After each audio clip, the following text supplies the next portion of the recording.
अच्छा, हमने पढ़े पहले rules of debit and credit. Rules of debit and credit. Rules of debit and credit. Debit mean left side of the account, credit mean right side of the account.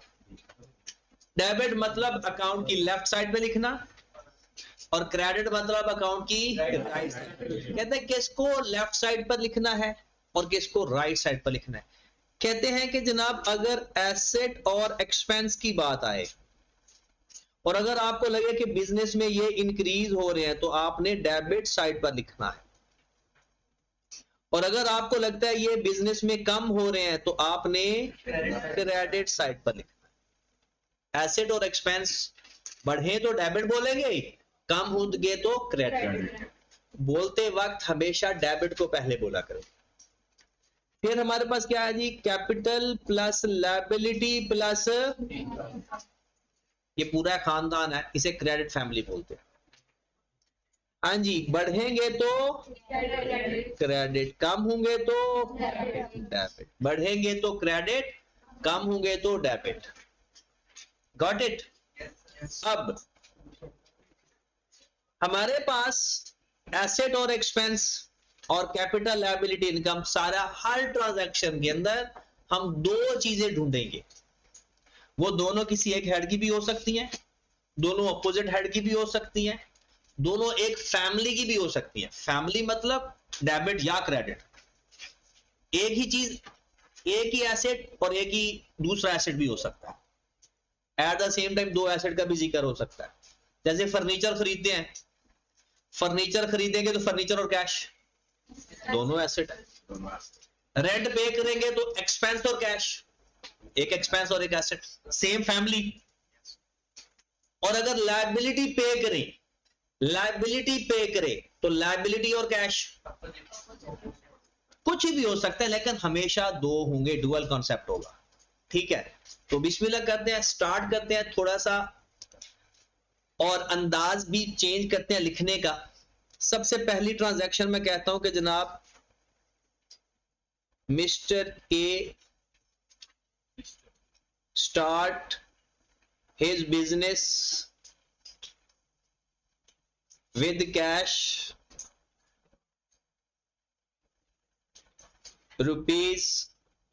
₹500,000।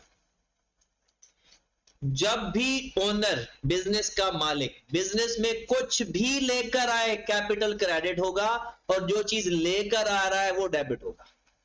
ये बात आप याद रख लेना फॉर लाइफ। जब भी businessman, owner of the business, business में कुछ लेकर आएगा, क्या क्रेडिट होगा?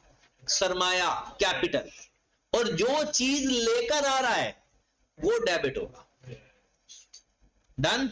अब 5 लाख से बिजनेस शुरू किया, मिस्टर ए ने 5 लाख से बिजनेस शुरू किया, तो कैपिटल 5 लाख से क्रेडिट, और डेबिट क्या होगा? कैश, क्योंकि कैश लेकर आ रहा है। अब इसके ऊपर रूल भी अप्लाई करेंगे। लिखने का तरीका देखें, पहले हमेशा डेबिट लिखना है और इसके आगे उसकी फैमिली लिखनी है कि कैश हमारा एसेट है, और दूसरी साइड पर क्या लिखना है? कैपिटल। कैपिटल हमारा इक्विटी है, और आगे लिख देंगे 5 लाख।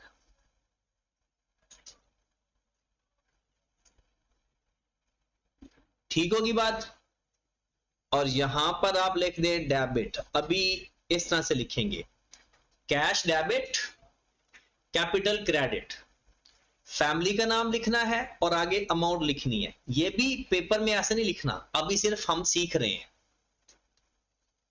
जब भी ओनर कुछ भी लेकर आए, कैपिटल क्रेडिट करेंगे, और जो चीज लेकर आएगा वो डेबिट करेंगे।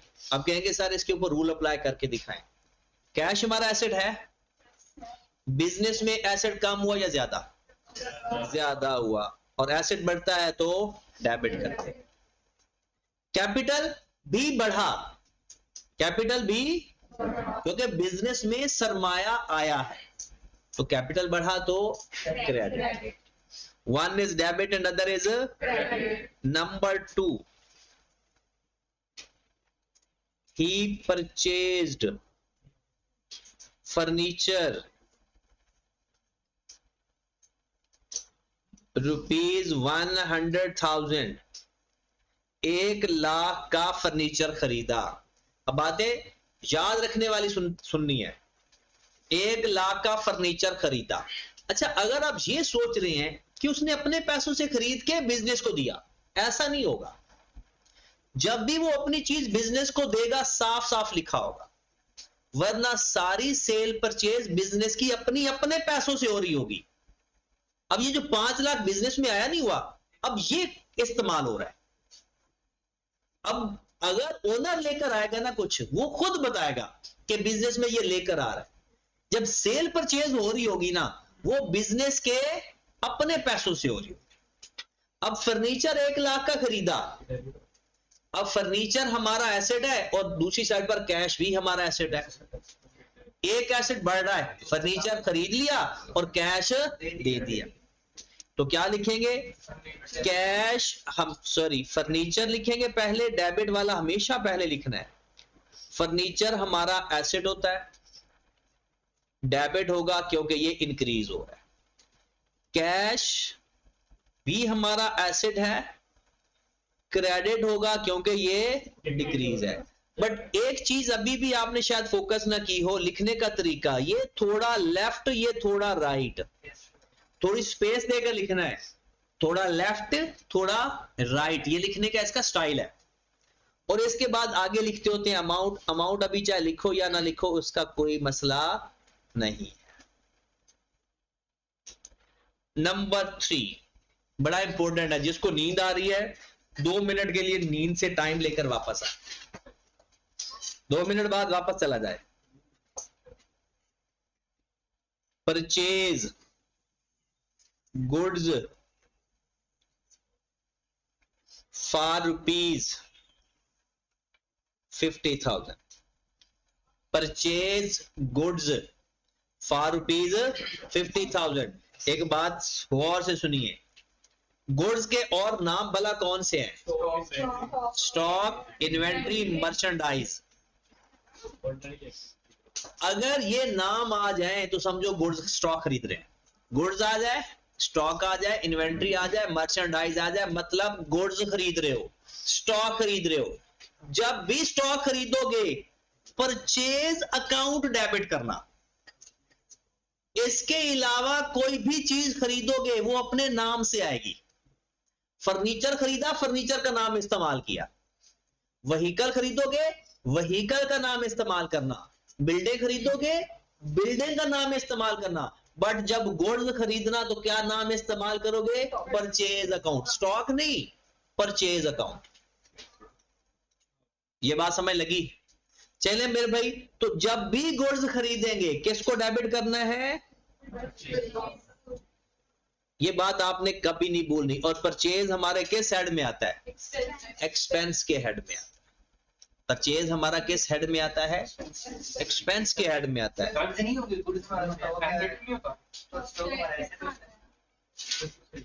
एक्सपेंस के, डायरेक्ट एक्सपेंस का पहला नाम बताओ क्या है?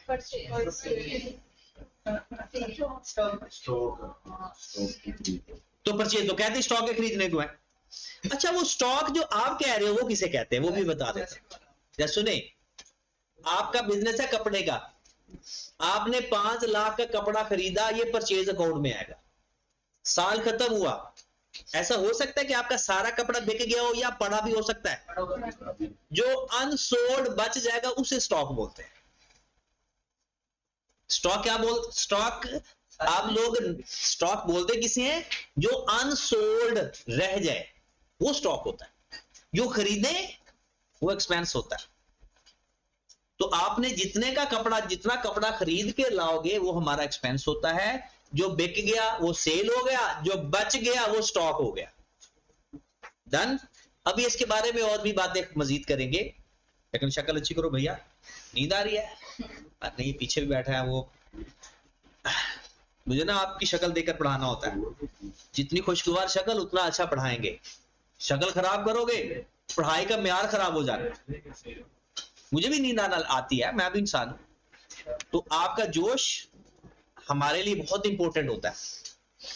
जी मेरे भाई, मैंने क्या बताई बात, जब भी गुड्स खरीदेंगे किसको डेबिट करना है, परचेज को। ये कितने टाइम तक बात याद रहेगी, सीए नहीं भाई मेरे, सारी जिंदगी। अगर फरिश्ते भी पूछे ना स्टॉक खरीदे तो क्या करना, तो आपने कहना परचेज डेबिट करना। ठीक होगी बात। उसके बाद भाई साहब वो तो अपना ही हिसाब किताब होना डेबिट क्रेडिट का, क्योंकि अकाउंटेंट की जिंदगी में होता है डेबिट क्रेडिट है।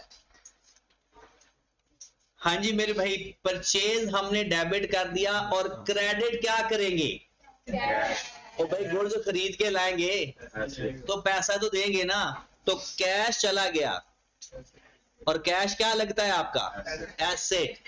एक्सपेंस बढ़ा तो डेबिट, और कैश कम हुआ तो क्रेडिट। अच्छा एक और बात है, आप यहां से पहले एक बात कंप्लीट करते हैं। मैंने क्या कहा, जब भी गुड्स खरीदे परचेज डेबिट, और कोई चीज और खरीदे तो अपने नाम से। ओके होगी बात। अब एक और बात जरा देखते हैं आप पिक कर पाते हो या नहीं। Number 4, goods purchased, goods purchased for ₹70,000 and payment made with check। Goods purchase 70,000, payment made with cheque. अब डेबिट किसे करेंगे, परचेज को। ये बात तो आपको ख्वाब में भी आनी चाहिए। जब भी गुड्स खरीदे परचेज डेबिट। अब क्या कैश दे रहे हो या चेक दे रहे हो, कैश देगो तो कैश क्रेडिट, चेक दोगे तो बैंक क्रेडिट। वही बैंक, नाम बैंक ही बोला जाता है। बैंक का मतलब क्या होगा, बैंक क्रेडिट करने का मतलब क्या होगा, बैंक में पैसे कम हो गए, और जब चेक दोगे वो पैसे आपके अकाउंट से निकलवा लेगा, तो वो हमारा एसेट है, एसेट हमारा कम हो जाएगा। तो एंट्री क्या बोलेंगे, परचेज डेबिट। परचेज हमारा एक्सपेंस है, बढ़ गया तो डेबिट। बैंक हमारा एसेट है, कम हो गया, कंगलों का बैंक नहीं है। अच्छा इनकेस पैसे ना होते वो बाद में करेंगे, अभी ठहर जाते हैं। अच्छा अगर पैसे ना होते, और चेक, अगर हमने ओवरड्राफ्ट की फैसिलिटी ली हो तो वो लायबिलिटी तो फिर भी क्रेडिट ही होना था, फिर लायबिलिटी बढ़ जाती, तो लायबिलिटी बढ़े तो क्रेडिट होना, बैंक क्रेडिट ही था। चेक के जरिए अगर हम पेमेंट करेंगे ना, बैंक ने क्रेडिट ही होना है। नंबर 5, अब बात पता चलती है कि कौन लोग कहां तक याद रखते हैं। परचेज वाली बात आपको याद रह जाएगी इंशाल्लाह, ये वाली बात शायद ना याद रहे। परचेज गुड्स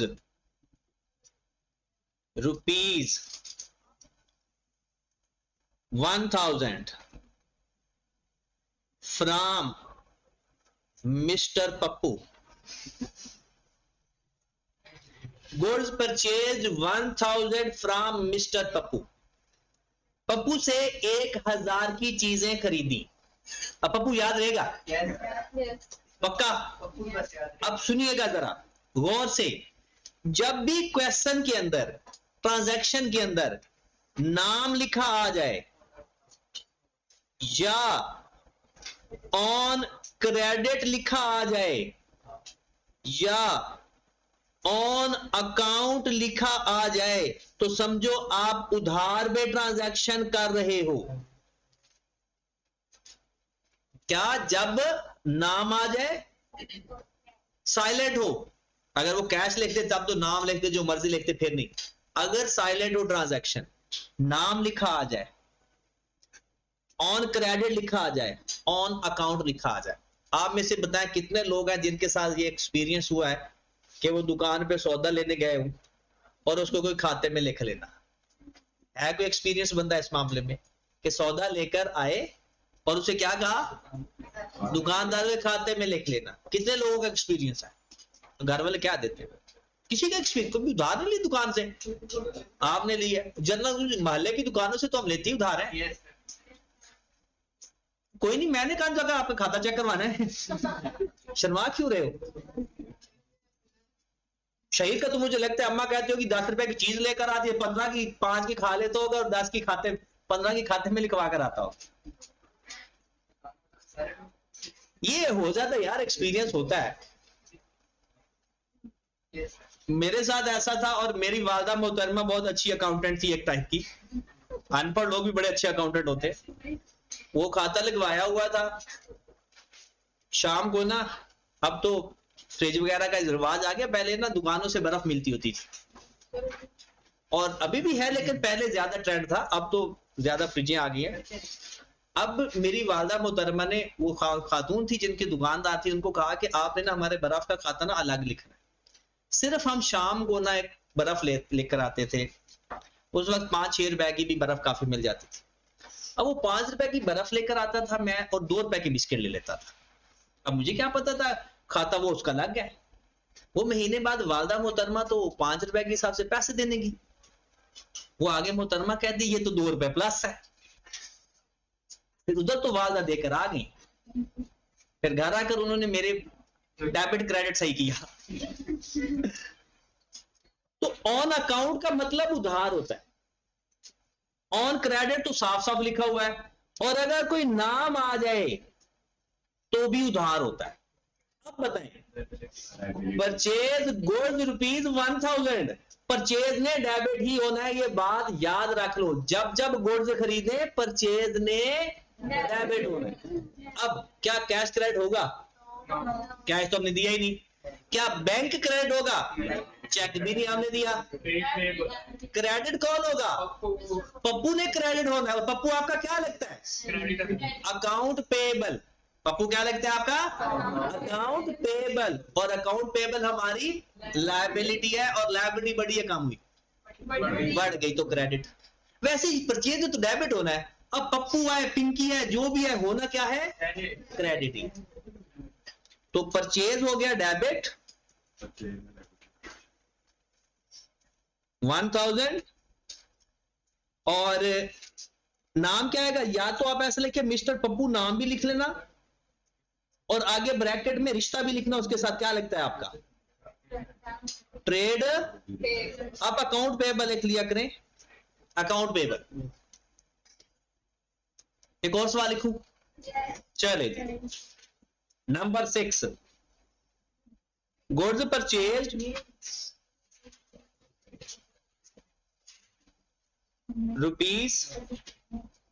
₹5000 फ्रॉम मिस पीली। आपने 5000 की गुड्स खरीदी पीली से। बताया क्या एंट्री होगी? कोई यहां से एंट्री पास करेगा? 1 मिनट। हाँ जी बताएं।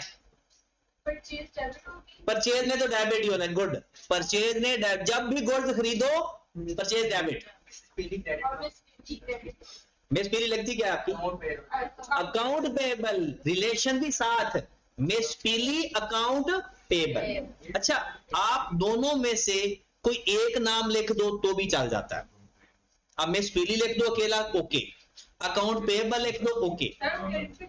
सॉरी, क्रेडिटर भी लिख सकते हैं। तो एंट्री क्या पास हुई? परचेज डेबिट, और परचेज हमारा एक्सपेंस है, और मिस पीली अकाउंट पेबल, ये लायबिलिटी बढ़ गई तो क्रेडिट। ओके होगी बात? जब भी परचेज करेंगे परचेज ने डेबिट होना है, जब भी गुड्स खरीदेंगे परचेज ने डेबिट होना है। ये बात याद रखनी, अगर कल याद ना रही वो कल फिर बताऊंगा। Trade payable, account payable, creditor, what ever, other payable नहीं लिखना बस। अब बात करते हैं, अगर मैं सुने अब गुड्स खरीदूं तो परचेज डेबिट। अब कैश भी हो सकता है क्रेडिट, बैंक भी क्रेडिट हो सकता है, और अकाउंट पेएबल भी क्रेडिट हो सकता है, परचेज ने डेबिट ही होना है। अब आ जाते हैं सेल का केस। अब गुड्स बेचूंगा तो सेल क्रेडिट, गुड्स बेचूंगा। अब मैं जब गुड्स बेचूंगा, सेल मेरी इनकम है, सेल मेरी इनकम है, सेल ने क्रेडिट होना है। अब उसके बदले क्या आएगा? कैश, तो कैश डेबिट। उसके बदले का चेक मिल गया तो बैंक डेबिट, बैंक में पैसा आ गया। और अगर उधार पे सेल की तो डेटर्स या अकाउंट रिसीवेबल। चलो पहले वन बाय वन करते हैं। Goods sold for ₹7,000, goods sold for ₹7,000। Goods बेचे तो सेल क्रेडिट, कुछ और बेचे तो अपने नाम से चीज क्रेडिट होगी। गुड्स बेचे तो सेल क्रेडिट होगी, गुड्स के अलावा कुछ बेचे तो अपने नाम से वो चीज क्रेडिट होगी। तो सेल ने तो हो गया क्रेडिट। सेल वैसे किस हेड में आता है? इनकम। इनकम हमारी बढ़ रही है तो क्रेडिट। अब इसके बदले कैश, 7,000 की चीजें बेची, कैश आया। कैश हमारा एसेट है, एसेट भी बढ़ रहा है तो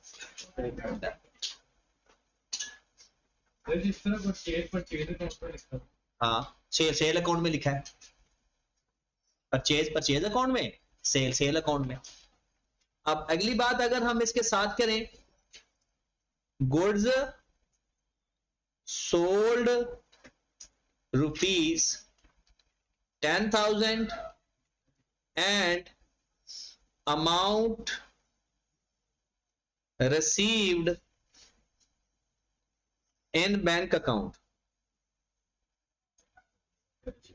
गुड्स बेची हैं तो सेल क्रेडिट, डेबिट क्या हो रहा है? कैश हो रहा है डेबिट, या अकाउंट में पैसे आ रहे हैं? अगर तो कैश मिलेगा तो कैश डेबिट, बैंक में आ गया तो बैंक डेबिट। तो बैंक हमारा एसेट है, बैंक हमारा एसेट है, एसेट डेबिट हो रहा है जी क्योंकि बढ़ रहा है। और सेल हमारी इनकम है, और इनकम भी बढ़ रही है तो क्रेडिट। ओके होगी बात। Next, goods sold ₹15,000 to mister Neela. हाँ जी, नीले को 15,000 की चीजें बेची हैं, सेल है तो क्रेडिट ही होना है। जब गुड्स खरीदे तो परचेज डेबिट, और गुड्स बेचे तो सेल क्रेडिट। ये तो बात ओके करो। और डेबिट क्या होगा? मिस्टर नीला। और नीला आपका लगता क्या है? Account receivable. क्या लगता है आपका? अकाउंट। तो नाम भी लिखना है और आगे उसका हेड भी लिखना है। तो मिस्टर नीला डेबिट, और ये है क्या? अकाउंट रिसीवेबल, और ये बढ़ गया। और सेल हमारी इनकम, और इनकम भी हमारी बढ़ गई तो सर ये नाम के साथ रिलेशन भी लिखना है? इसलिए जरूरी है क्योंकि आगे जाकर हमें परेशानी नहीं होगी। क्योंकि देखिए, अगर नाम सिर्फ लिखे होंगे तो पता नहीं चलेगा कि ये हमारा पेएबल है, ये हमारा रिसीवेबल है। ठीक होगी बात। तो समझो आपकी जर्नल एंट्री 70% हो गई, और ये सारी जिंदगी इस्तेमाल होनी। अगर आपकी एंट्रीज अच्छी तो अकाउंटिंग अच्छी। ठीक है, तो फिर भी मैं कहूंगा कि कल तक मैं आपको ना एक ग्रुप में शेयर आएगी, एक असाइनमेंट आ जाएगी, असाइनमेंट टाइप आपको 7 बजे के बाद आज। तो वो आपने कल इस तरह से इस फॉर्मेट में लिखकर आनी है सबने। ठीक है, कल हम मजीद एंट्रीज करेंगे। सिर्फ आज थोड़ा सा इसलिए काम करना है कि जो न्यू कमर्स हैं वो काइंडली अपने लेक्चर्स कंप्लीट करके हैं कल। जहां तक कल मजीद इनके ऊपर बहस होगी हमारी, और फिर उसके बाद फर्दर काम शुरू हो जाए।